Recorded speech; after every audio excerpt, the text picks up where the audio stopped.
श्रियकान्ताय कल्याणनिधये निधयेतिनाम् श्रीवेङ्कटनिवासाय श्रीनिवासाय मङ्गलम् लक्ष्मी सविभ्रमालोकसुभ्रूविभ्रमचक्षुषे चक्षुषे सर्वलोकानां वेङ्कटेशाय मङ्गलम् श्रीवेङ्कटाद्रिशृङ्गाग्रमङ्गलाभरणाङ्गये मङ्गलानां निवासाय श्रीनिवासाय मङ्गलम् सर्वावयव सौन्दर्य सम्पदा सर्वचेतसां सदा सम्मोहनायास्तु वेङ्कटेशाय मङ्गलम्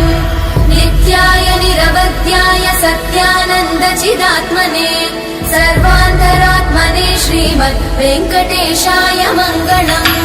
स्वतः सर्वविदे सर्वशक्तये सर्वशेषिने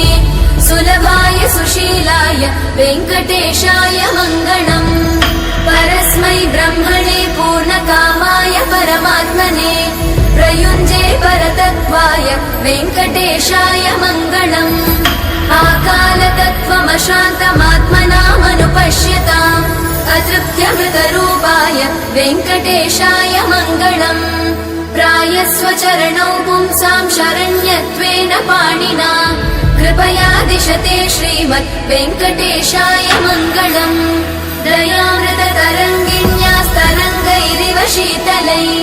अपाङ्गैः सिञ्चते विश्वं वेङ्कटेशाय मङ्गलम् स्रग्भूषाम्बरहेतीनां सुषमावहमूर्तये सर्वाद्रिशमनायास्तु वेङ्कटेशाय मङ्गलम् श्रीवैकुण्ठविरक्ताय स्वामि पुष्करिणीतटे रमया रममाणाय वेङ्कटेशाय मङ्गलम्